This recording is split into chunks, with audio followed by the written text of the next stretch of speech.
Bismillahirrahmanirrahim. Assalamualaikum warahmatullahi wabarakatuh.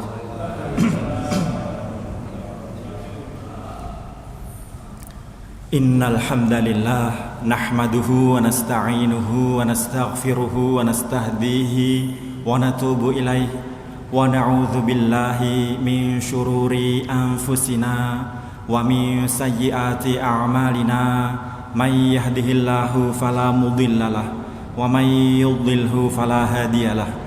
Asyhadu an la ilaha illallah wahdahu la syarikalah wa asyhadu anna Muhammadan abduhu wa rasuluhu la nabiyya wa la rasula ba'dah. Wassalatu wassalamu ala Rasulillah Muhammadin sallallahu alaihi wasallam wa ala alihi wa sahbihi wa man istanna bisunnatihi ila yaumil qiyamah. Arsalahullahu ilaina syahidan wa mubasysyiran wa nadhira wa da'iyan ilallahi biiznihi wa sirajan munira wa basyiril mu'minina bi anna lahum minallahi fadlan kabira. Qala Allahu ta'ala fi kitabihil karim ba'da a'udzu billahi minasy syaithanir rajim. Ya ayyuhalladzina amanu taqullaha wa aminu birasulih yu'tikum kiflaini mir rahmatih wa yaj'al lakum nuran tamshuna bih wa yaghfir lakum wallahu ghafurur rahim. Wa qala aidan nabiyuna Muhammadun sallallahu alaihi wasallam fa inna asdaqal hadithi kitabullahi wa khairal hadi hadiyu Muhammadin sallallahu alaihi wasallam wa syarrul umuri muhdatsatuha fa inna kulla muhdatsatin bid'atun wa kulla bid'atin dhalalatun wa kulla dhalalatin finnar. Amma ba'd. Jamaah salat maghrib Masjid Al-Furqan Burian yang dirahmati oleh Allah, pertama-tama dan yang paling utama, marilah kita senantiasa memanjatkan puja dan puji syukur kita kehadirat Allah Subhanahu wa ta'ala yang telah memberikan kepada kita banyak sekali nikmatnya. Terutama kita telah mendapatkan nikmat-nikmat terbesar yang dianugerahkan oleh Allah Subhanahu wa ta'ala bagi orang-orang yang beriman, yaitu nikmat iman dan Islam serta nikmat sehat dan nikmat sempat. 4 nikmat inilah menjadi bekal utama kita di dalam melaksanakan aktivitas kita, baik aktivitas yang ada kaitannya dengan kehidupan dunia kita maupun kehidupan akhirat kita. Karena betapa besarnya nikmat Allah yang 4 tadi dan juga nikmat-nikmat lain yang masih kita rasakan sampai saat ini, maka saya mengajak terutama kepada diri saya sendiri maupun kepada panjenengan semuanya untuk mensyukuri semua anugerah kenikmatan yang telah diberikan oleh Allah Subhanahu wa ta'ala kepada kita, dengan cara lebih mendekatkan diri kepada Allah, melaksanakan perintah-perintahnya, menjauhi larangan-larangannya, dan tetap istiqomah walaupun banyak sekali tantangan dan gangguan yang datang kepada kita ketika melaksanakan perintah-perintah Allah dan menjauhi larangan-larangan Allah tersebut. Mudah-mudahan perjuangan kita untuk mensyukuri nikmat Allah ini mendapatkan ganjaran yang setimpal. Allah berfirman di dalam surah Ibrahim, la in syakartum la azidannakum wa la in kafartum inna azabi lasyadid. Kalau kalian bersyukur, nikmat aku tambah, tapi kalau kalian mengingkari nikmat, sungguh azabku sangat pedih. Kita sudah berjuang, kita sudah berusaha untuk mensyukuri nikmat-nikmat Allah. Mudah-mudahan rasa syukur kita ini dihargai oleh Allah dan Allah akan menambahkan nikmatnya lagi pada kita. Amin. Selawat serta salam marilah kita panjatkan kepada Rasulullah sallallahu alaihi wasallam beserta ahlul bait beliau, beserta sahabat-sahabat beliau, beserta siapa saja yang mau mengikuti sunnah-sunnah beliau sampai hari akhir nanti. Dan sekali lagi kita berdoa pada Allah Subhanahu wa ta'ala agar digolongkan menjadi umat Rasulullah sallallahu alaihi wasallam yang selalu bisa mengikuti sunnah-sunnah beliau sampai akhir hayat kita. Amin. Jamaah Masjid Al-Furqan Burian yang dirahmati oleh Allah, alhamdulillah kita bisa bertemu lagi di majelis Selasa malam Rabu untuk belajar hadis-hadis Rasulullah Sallallahu Alaihi Wasallam. Kita masih ada di dalam sebuah hadis yang sangat panjang, di mana di dalamnya diceritakan malaikat Jibril alaihi salam mendatangi Rasulullah Sallallahu Alaihi Wasallam dan para sahabat. Kemudian beliau bertanya tentang dasar-dasar dari agama ini, yaitu tentang Islam, iman, ihsan, kemudian tanda-tanda hari kiamat. Pada pertemuan kali ini kita masuk pada rukun iman. Jadi ini adalah sudah pertemuan kedua pada bab rukun iman ini. Kemarin kita sudah mempelajari bahwa iman itu menurut Syekh Shalih Muhammad bin Shalih Al-Utsaimin yang bukunya sedang kita bahas ini, beliau mengatakan bahwa iman adalah mengakui dan sebagai konsekuensinya melaksanakan ketundukan dan ketaatan. Oleh karena itu kemarin juga sudah kita sebutkan bahwa iblis itu tidak dianggap beriman. Dia yang mengakui, dia yang tahu, tapi dia tidak taat, dia tidak tunduk pada Allah. Kemudian kemarin juga sudah kita ambil contoh yang lainnya, yaitu paman Rasulullah Sallallahu Alaihi Wasallam, Abu Thalib, itu juga tidak dianggap beriman. Beliau ya tahu, beliau ya yakin kalau keponakannya Muhammad Sallallahu Alaihi Wasallam itu utusan Allah, tidak pernah bohong, selalu jujur, mempunyai integritas dan sebagainya, tapi karena tidak melaksanakan ketaatan dan ketundukan tidak dianggap beriman. Begitu juga kemarin sudah kita contohkan orang-orang ahli kitab Yahudi dan Nasrani juga beriman pada Allah, beriman kepada malaikat-malaikat Allah, kitab-kitab Allah, rasul-rasul Allah dan sebagainya. Tapi tidak kita anggap sebagai orang-orang yang beriman. Karena apa? Karena mereka tidak melaksanakan ketaatan dan ketundukan seperti yang diperintahkan oleh Rasulullah Sallallahu Alaihi Wasallam berdasarkan wahyu dari Allah tentunya. Nah, jadi kemarin kita sudah membahas tentang pengertian iman. Kemudian kita masuk pada beriman kepada Allah.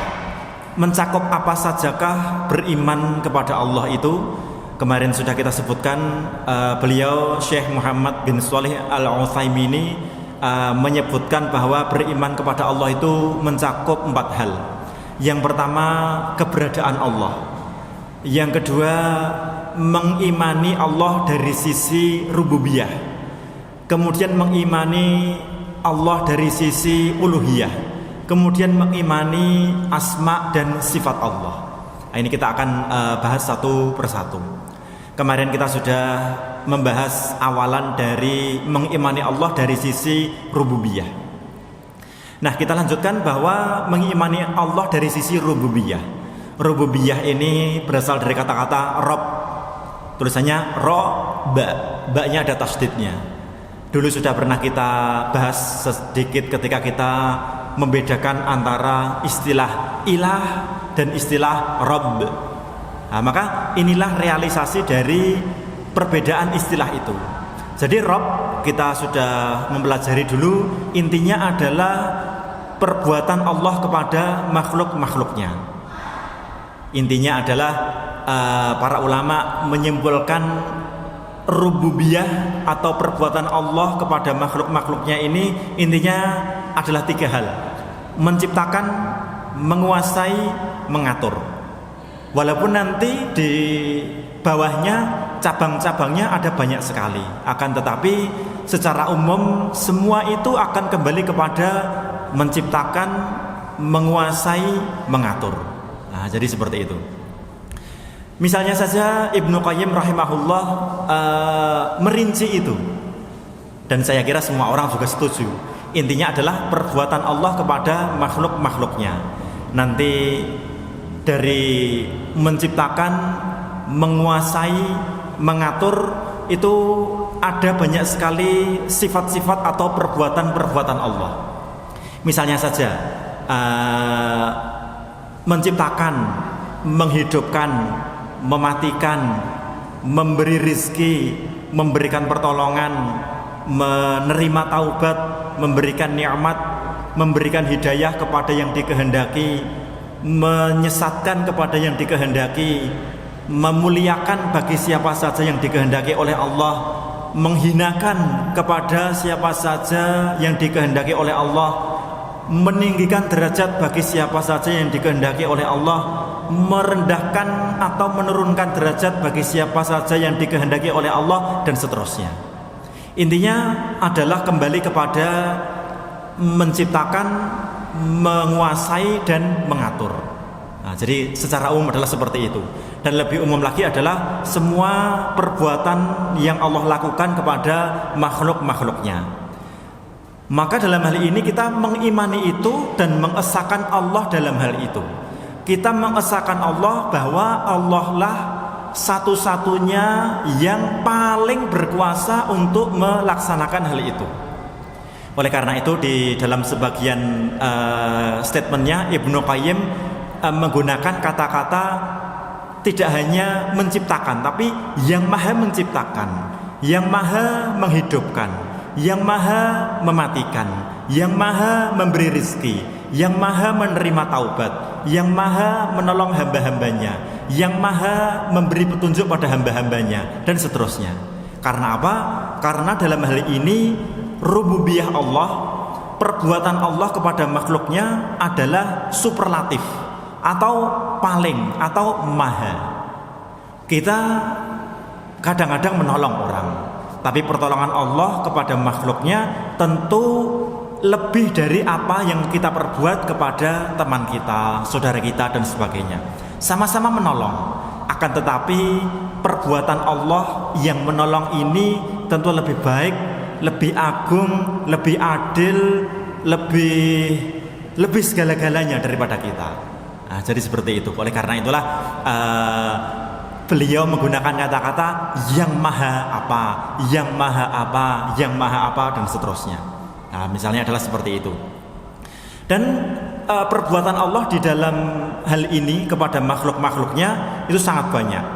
Oleh karena itulah peran Allah di dalam melaksanakan apa yang dikehendakinya kepada makhluknya itu banyak sekali diterangkan di Al-Quran.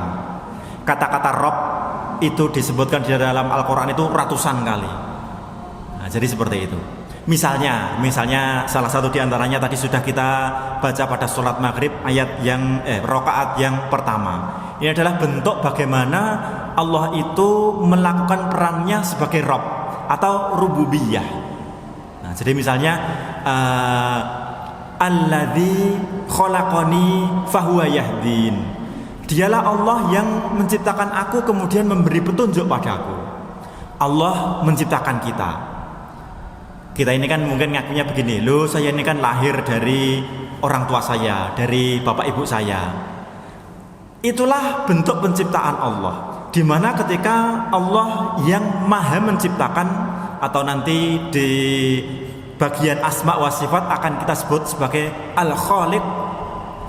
Begitulah cara Allah menciptakan kita, dengan sebuah skenario, dengan sebuah perjalanan hidup yang sudah diatur sesuai dengan hikmah Allah, kemudian jadilah kita. Nah, kan seperti itu. Dan kita itu jadi seperti ini juga ada prosesnya, dan ini juga merupakan salah satu bentuk dari Allah sebagai Al-Khaliq.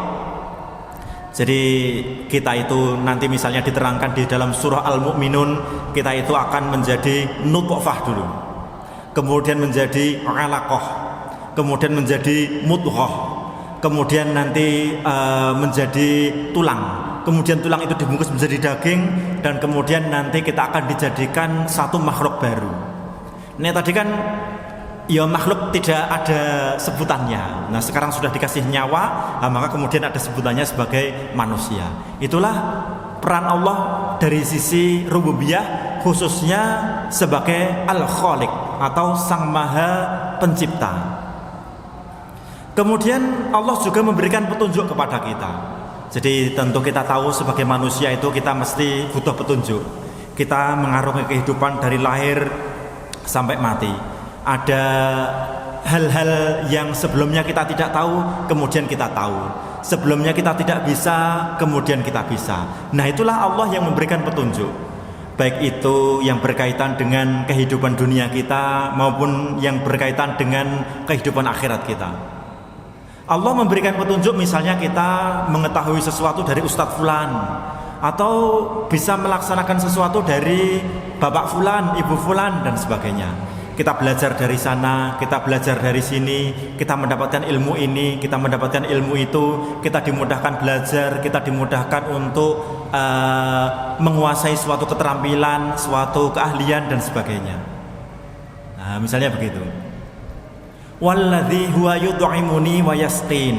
Allah itu yang memberi aku makan, memberi aku minum.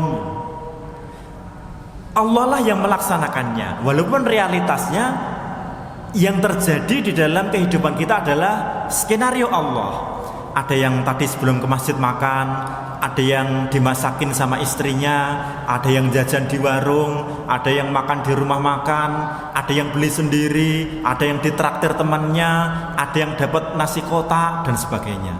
Tapi realitasnya kita makan. Kita dapat makan dari mana? Allah yang kasih makan. Walaupun dengan bentuk yang bermacam-macam. Dan kita wajib mengimaninya bahwa Allah lah yang memberi makan kepada kita, walaupun dengan jalan yang bermacam-macam. Kita bisa makan karena punya uang karena kerja. Ada yang kerja jadi pebisnis, ada yang kerja jadi pedagang, ada yang kerja jadi pegawai, ada yang dapat nafkah dari suaminya, ada yang dapat uang jajan dari orang tuanya, dan sebagainya. Realitasnya intinya kita bisa makan, intinya kita bisa minum. Nah, maka ketika kita melaksanakan, menjalani kehidupan kita sehari-hari, ini adalah bentuk rububiyah Allah. Allah sudah mengatur semuanya, sehingga kemudian apa yang harus kita laksanakan, apa yang harus kita terima, apa yang harus kita nikmati, itu semuanya sudah diatur oleh Allah. Wa idza maridtu fahuwa yashfin. Ketika aku sakit, Dia yang menyembuhkanku. Memang kita pergi ke dokter, kita minum obat, kita minum vitamin, kita berolahraga, kita menjalankan terapi dan sebagainya. Akan tetapi semuanya itu adalah diatur oleh Allah Subhanahu wa taala agar ujung-ujungnya pokoknya kita sembuh gitu aja. Nah, jadi seperti itu. Jadi oleh karena itulah ketika kita sembuh, apakah Pak Dokter yang menyembuhkan? Tentu tidak. Pak Dokter memang berusaha dengan segenap ilmunya yang sudah dipelajarinya di Fakultas Kedokteran.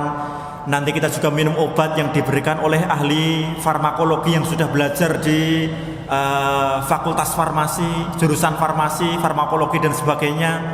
Itu adalah skenario Allah. Pokoknya ujung-ujungnya kita sembuh gitu aja. Oleh karena itu, orang sudah mengenal rububiyah Allah, Allah sudah memberikan segala sesuatu kepada kita, maka kita mengenalnya, maka kita akan mendapati bahwa segala sesuatu itu dari Allah. Makanya ada orang sakit, kita mengatakan semoga Allah lekas menyembuhkanmu. Biasanya orang kita kan semoga lekas sembuh ya. Sembuh itu kan ada prosesnya, ada perjalanannya. Nah, Allah lah yang mengatur itu. Seperti ayat tadi, wa idza maridtu fahuwa yashfin. Nah, ini beda kalau orang belum mengenal iman kepada rububiyah Allah dan orang yang sudah mengenal rububiyah Allah. Nah, jadi seperti itu. Memang tidak harus pakai bahasa Arab syafakallah, enggak. Ya nek iso ya enggak apa-apa, kan itu doa yang ada anjurannya seperti itu. Tapi seandainya semoga Allah lekas menyembuhkanmu, ya bagus. Intinya adalah Allah dulu. Jadi itu semuanya kita akui dari Allah. Ini namanya kita beriman kepada rububiyah Allah. Nah, jadi seperti itu dan sebagainya dan sebagainya. Dan ini hendaknya kita terapkan kepada kehidupan kita sehari-hari, bahwa karena kita sudah mengenal rububiyah Allah, Allah melaksanakan perbuatan-perbuatan kepada makhluk-makhluknya termasuk diantaranya adalah ya tadi itu memberi petunjuk, memberi makan, memberi minum, menyembuhkan, menghidupkan, mematikan, menerima taubat, memberikan nikmat dan sebagainya. Maka kata para ahli bahasa, pertama-tama kalau ada apa-apa Allah dulu. Setelah Allah dulu, Allah lagi. Setelah Allah lagi, Allah terus. Jadi seperti itu. Inilah yang namanya mengenal rububiyah Allah. Walaupun nanti tidak mesti namanya rububiyah loh, karena nanti ada yang pernah protes sama saya, "Ono jenenge rububiyah Allah." Ya mbok sembarang, mau dinamain apa saja terserah. Karena ada yang tidak mengakui tauhid rububiyah itu, ada yang seperti itu. Nggak ada masalah, nama itu kan hanya sekedar nama. Yang penting kita semuanya mengimani, mengakui, mengesahkan bahwa Allah lah yang telah melaksanakan perbuatan-perbuatan itu tadi. Menghidupkan, mematikan, memberi makan, menyembuhkan, menerima taubat, memberikan nikmat, memberi rizki, menolong, memberikan petunjuk, memberikan taufik, memberikan hidayah dan sebagainya. Yang penting kita mengimani bahwa Allah melaksanakan itu semua, dan Allah lah yang maha melaksanakan itu semuanya. Nah, itu namanya mengimani Allah dari sisi rububiyah. Misalnya lagi ada yang lebih spesifik, saya ambilkan dari bukunya Syekh Abdul Razak bin Abdul Muhsin Al-Badr. Beliau menulis sebuah buku yang bagus sekali, namanya Fiqhul Asma'il Husna, Fiqih Asma'ul Husna. Jadi ada Asma'ul Husna, ada Al-Basir, ada Ar-Rahman, ada Ar-Rahim. Di situ dijelaskan semuanya dengan detail berdasarkan Al-Quran dan As-Sunnah. Bagus sekali. Beliau misalnya di dalam buku beliau, ketika menjelaskan asma Allah Rabb yang nanti kita kenal dengan rububiyah, itu beliau memberikan satu tekanan bahwa ketika Allah memberikan pemeliharaan kepada manusia, itu dibagi menjadi dua. Nah, saya tidak tahu kenapa beliau menekankan hal itu, padahal rububiyah Allah itu kan mencakup banyak sekali hal. Tapi di dalam buku itu beliau memberikan tekanan pada pemeliharaan Allah terhadap manusia. Ya termasuk diantaranya ya tadi itu, memberi makan, memberi rizki, memberikan nikmat, memberikan kehidupan, memberi petunjuk dan sebagainya. Nah, beliau mengatakan bahwa pemeliharaan Allah kepada makhluk-makhluknya itu ada dua. Yang pertama, ini khususnya yang pada manusia ya. Nek pada tumbuhan, hewan ya sudah pasti iya, tapi karena kita manusia, kita fokus pada yang manusia. Jadi Allah itu memberikan pemeliharaan kepada manusia menjadi dua. Yang pertama secara umum, yang kedua secara khusus. Secara umum adalah semua manusia, mau itu jahat, mau itu baik, mau itu fasik, mau itu orang soleh, mau itu dia orang kafir, mau itu orang muslim, tetap dipelihara oleh Allah. Orang kafir ya makan, orang kafir ya bisa kerja, orang kafir ya mendapatkan banyak sekali kenikmatan-kenikmatan.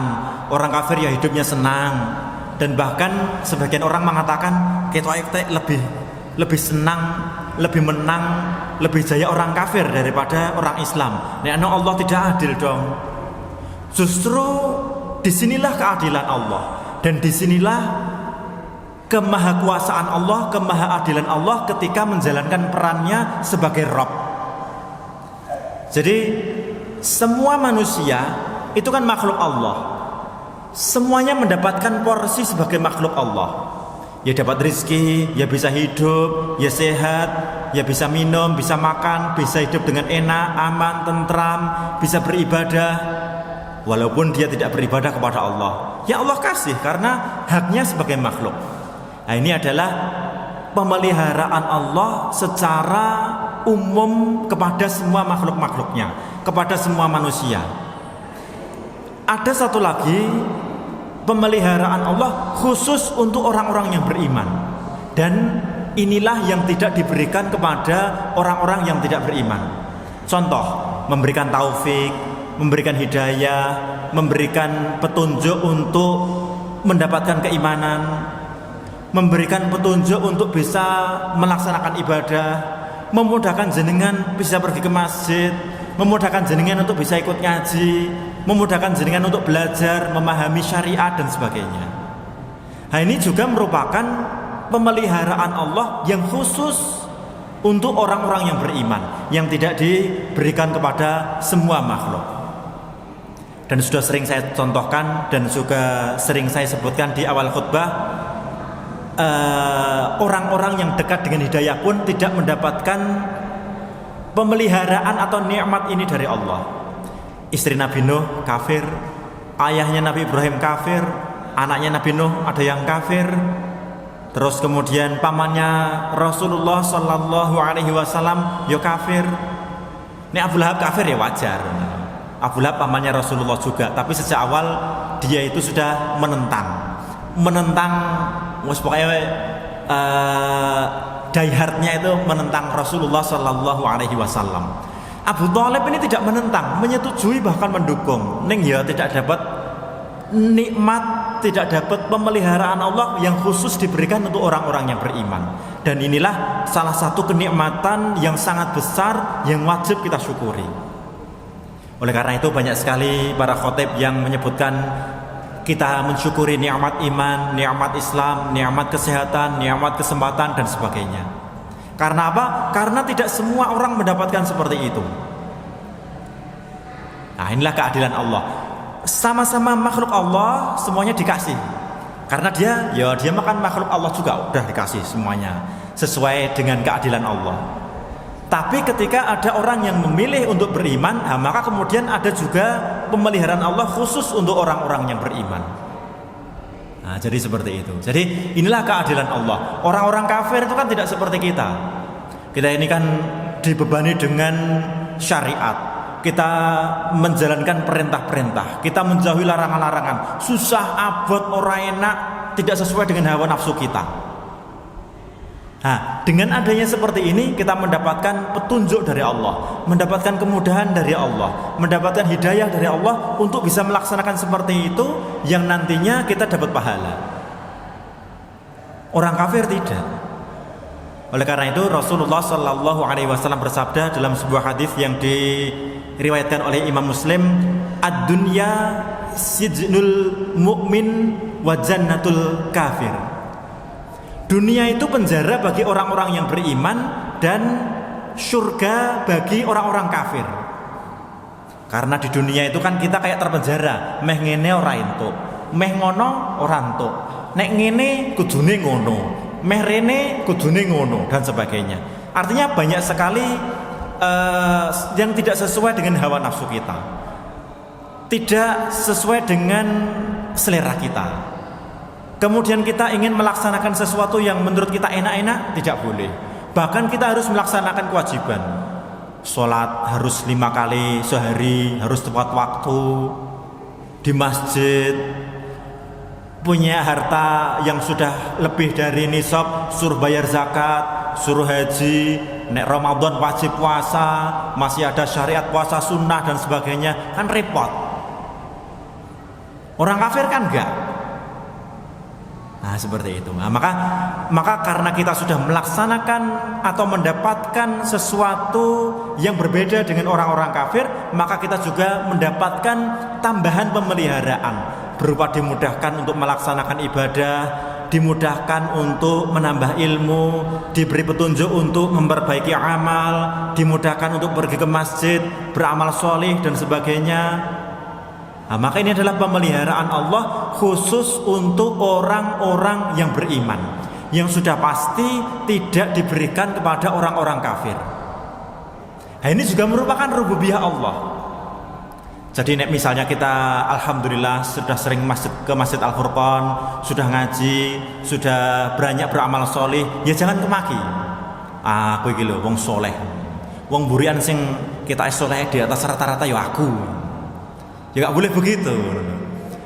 Realitasnya kita memang sudah beramal soleh, akan tetapi ingatlah bahwa ini merupakan bagian dari karunia Allah, nikmat Allah, taufik Allah, hidayah Allah yang telah diberikan kepada kita sebagai bentuk pemeliharaannya.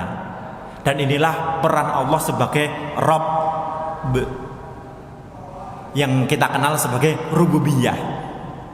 Kalau setuju dengan nama rububiyah, nek setuju ya ora apa-apa, tapi kita intinya mengakui, kemudian mengesahkan bahwa semua ini merupakan perbuatan Allah yang diberikan kepada makhluknya.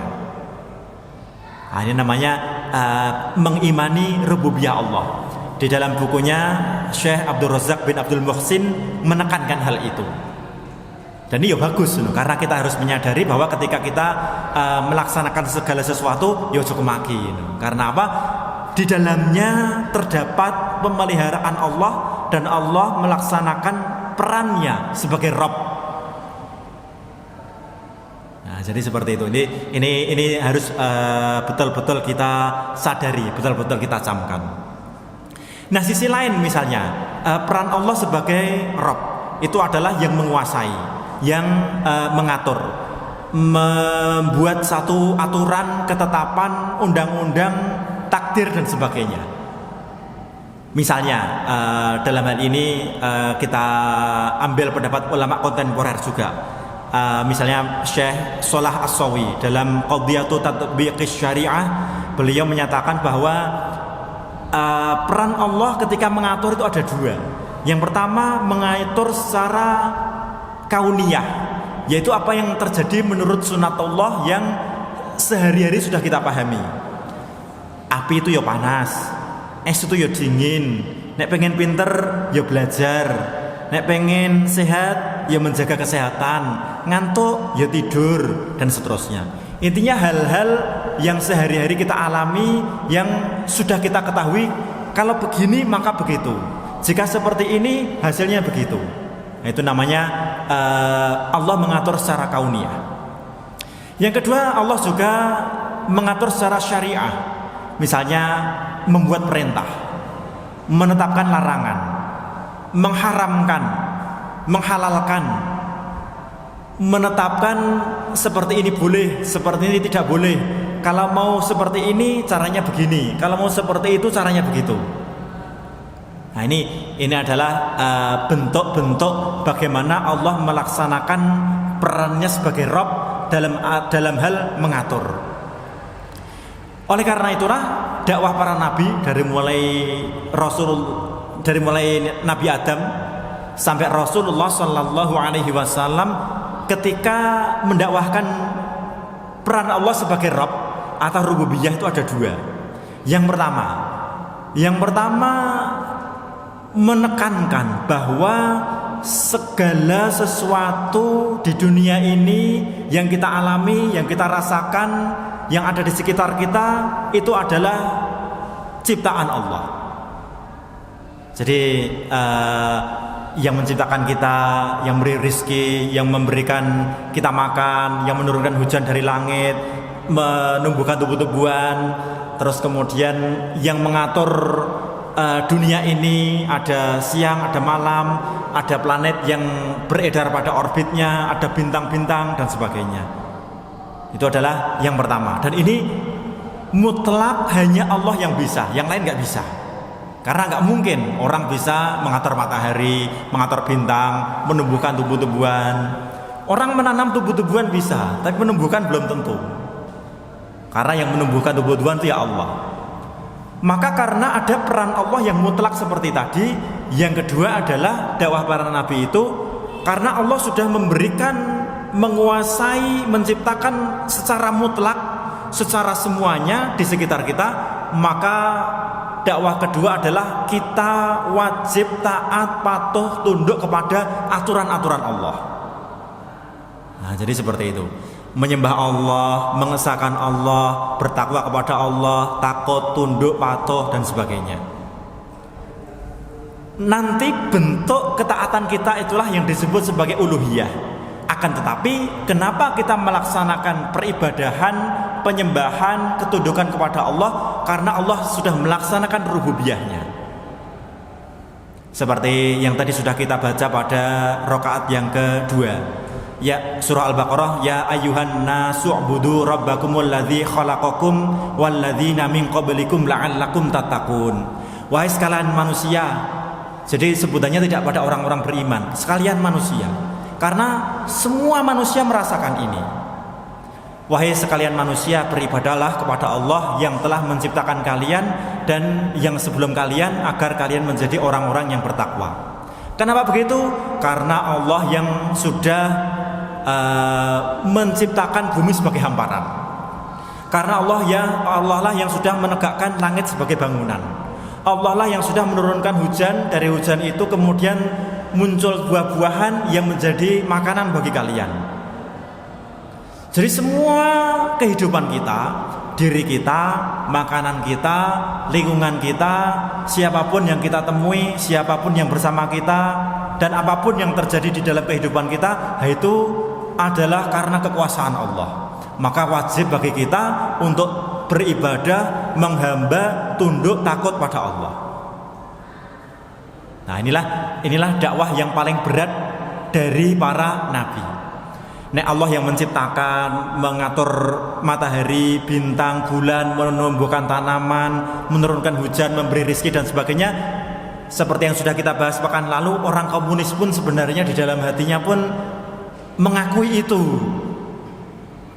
Dan hampir semua orang pun mengakui, cuman mungkin tidak dapat petunjuk, sehingga dia tetap merasakan ada zat, ada kekuatan, ada sesuatu yang di luar kekuatan dia yang mengatur segala sesuatu yang terjadi pada hidup dia, lingkungan dia, diri dia.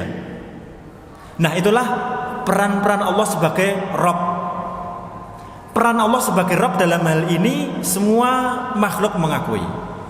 Nah, yang kemudian dakwah para nabi yang berat yang kedua adalah karena Allah sudah melakukan itu, maka Allah membuat peraturan dan kita wajib taat pada peraturan itu.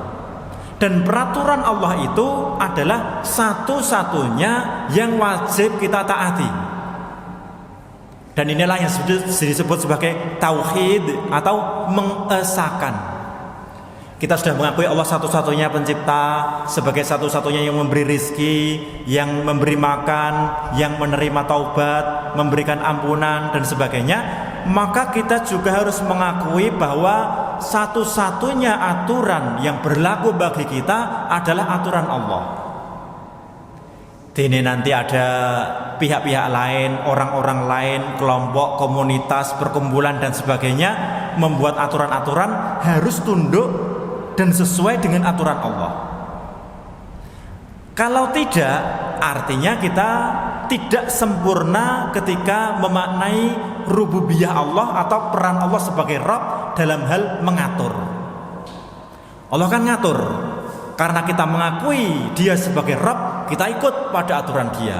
Kita taat kepada aturan Allah dengan segala bentuknya. Kasus ini misalnya, saya kira ini dulu juga sudah saya ceritakan. Pada suatu hari Rasulullah Shallallahu Alaihi Wasallam dan kaum muslimin terlibat perang dengan salah satu suku Ta'i namanya. Ada salah seorang dari anggota suku mereka namanya Adi bin Hatim. Dia lari ke Syam dan menjadi orang Kristen. Nah, karena sukunya berperang dengan kaum muslimin kalah, sukunya jadi tawanan, termasuk adiknya. Adik perempuannya kemudian dilepaskan. Nah, ketika adik perempuannya dilepaskan ini, dia bilang sama kakaknya ketika ketemu, "Kakak, aku ini jadi tawanan orang Islam, tapi kemudian aku diberlakukan dengan baik. Karena itulah syariat mereka. Kemudian aku masuk Islam. Kakak masuk Islam aja sama kayak aku. Islam enak kok, baik." Nah, kemudian si Adi bin Hatim yang waktu itu masih Kristen, dia mendatangi Rasulullah Shallallahu Alaihi Wasallam. Karena dia Kristen, dia menggunakan kalung salib. Ketika bertemu dengan Adi bin Hatim, Rasulullah Shallallahu Alaihi Wasallam membacakan surah At-Taubah ayat yang ke-31. Ittakhadhu ahbarahum wa ruhbanahum arbabam min dunillah. Mereka menjadikan ahli-ahli ibadah Yahudi dan orang-orang pandai atau orang-orang alim Nasrani sebagai rob-rob selain Allah. Jadi pendeta, orang solih, orang Yahudi dan Nasrani yang solih, yang ahli ibadah, yang alim, itu dianggap sebagai rob-rob. Adi bin Hatim kemudian protes. Kami ini tidak pernah bersujud, kami ini tidak pernah rukuk kepada pendeta-pendeta kami, rahib-rahib kami. Kenapa engkau menuduh kami menjadikan mereka sebagai rob-rob? Maka Rasulullah Shallallahu Alaihi Wasallam menjelaskan, pendeta-pendeta kalian itu mengharamkan apa yang dihalalkan oleh Allah, kalian mengikutinya. Pendeta-pendeta kalian itu menghalalkan apa yang diharamkan oleh Allah, kalian mengikutinya. Padahal yang namanya mengharamkan, menghalalkan syariat, perintah, larangan, itu kan hak Allah untuk menetapkannya. Pendeta-pendeta mereka, orang-orang alim mereka, ahli-ahli ibadah mereka melanggarnya, umatnya menyetujui. Artinya apa? Ini sudah pengambil alihan peran Allah sebagai Rabb dalam hal mengatur. Nah, jadi seperti itu. Jadi ketika kita mengimani Allah, mengesahkan Allah dari sisi Rabb, nah, maka salah satu dari peran Rabb adalah mengatur. Dan aturan-aturan Allah adalah satu-satunya yang wajib kita taati. Ini ada peraturan-peraturan yang lain, nek tidak bertentangan dengan aturan-aturan Rabb, nah maka boleh kita laksanakan. Contohnya seperti Adi bin Hatim itu tadi, dia merasa tidak pernah menyembah, sujud, rukuk kepada orang-orang alim, ahli-ahli ibadah mereka. Ning ternyata ketika orang-orang alim, ahli-ahli ibadah itu mengambil alih peran Allah sebagai Rabb dalam hal mengatur, mereka setuju. Nah, ini juga tidak benar, karena kita diwajibkan untuk mengimani peran Allah sebagai Rabb, juga mengesahkannya. Satu-satunya yang memberikan makan kepada kita ya Allah, satu-satunya yang menghidupkan kita itu ya Allah, satu-satunya yang memberikan petunjuk kepada kita itu ya Allah. Maka selanjutnya satu-satunya yang berhak ngatur kita itu ya Allah juga. Nah, ini namanya tauhid rububiyah, mengesahkan Allah dalam peran Allah sebagai Rabb. Di antaranya peran Rabb adalah ngatur. Nah, aturan-aturan Allah itulah yang kemudian diwujudkan dalam bentuk syariat yang disampaikan oleh para nabi dan rasul, dan kita karena umat Rasulullah Shallallahu Alaihi Wasallam, yaitulah yang kita laksanakan. Jadi nek Rasulullah Shallallahu Alaihi Wasallam bilang begini, ya kita harus begini. Beliau bilang begitu, ya kita harus begitu. Beliau memerintahkan sesuatu, kita laksanakan. Meninggalkan sesuatu, kita tinggalkan. Dan wajib kita mengakui, mengesahkan, mengimani bahwa itu semuanya dari Allah, itu aturan dari Allah, maka kita laksanakan itu sebagai bentuk keimanan kita, sebagai bentuk ketundukan dan kepatuhan kita. Karena kemarin sudah kita pelajari bahwa iman itu tidak hanya pengakuan tok, tapi konsekuensinya ketundukan dan ketaatan. Nah, itu adalah peran Allah sebagai Rabb dalam hal ini ngatur. Cuman manusia memang berubah. Misalnya kita lihat sejarah Eropa, karena Nasrani itu banyak berkembang di Eropa. Orang-orang Nasrani lama-lama nggak suka sama pendeta. Pendeta kok senengane ngono, ora enak. Senengane kok guys sing ora-ora. Maka kemudian seiring dengan peradaban, peran ngatur ini mereka pindahkan dari pendeta menjadi kepada para raja. Dia sudah tidak peduli lagi sama paus, sama pendeta-pendeta, sama pastor-pastor. Aku berkuasa, de pasukan, de duit, lah apa anut kowe? Ijebat aku. Tapi ya itu lama-lama raja itu ya enggak, karena kekuasaannya absolut.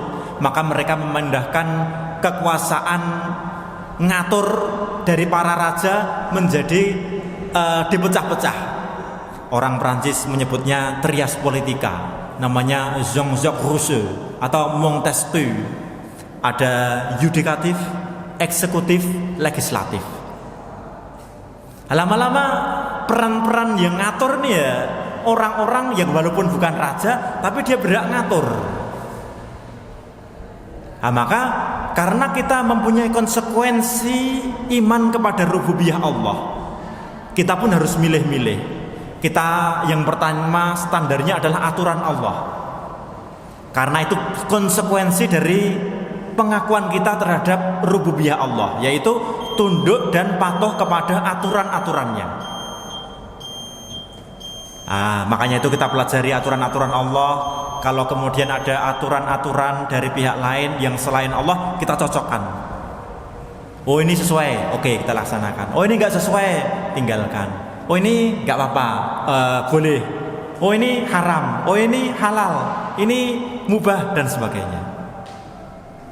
Nah sekali lagi ini adalah yang namanya iman kepada rububiyah Allah. Saya kira ini saja yang bisa kami sampaikan pada kesempatan kali ini. Mudah-mudahan bisa diterima sebagai ilmu yang bermanfaat. Mudah-mudahan bisa diamalkan menjadi amal soleh yang berpahala, yang mudah-mudahan bisa memperberat timbangan amal baik kita di akhirat nanti. Kita tutup dengan doa kafaratul majlis. Subhanakallahumma wa bihamdika asyhadu an la ilaha illa anta astaghfiruka wa atubu ilaik. Wallahu a'lamu bissawab. Wassalamualaikum warahmatullahi wabarakatuh.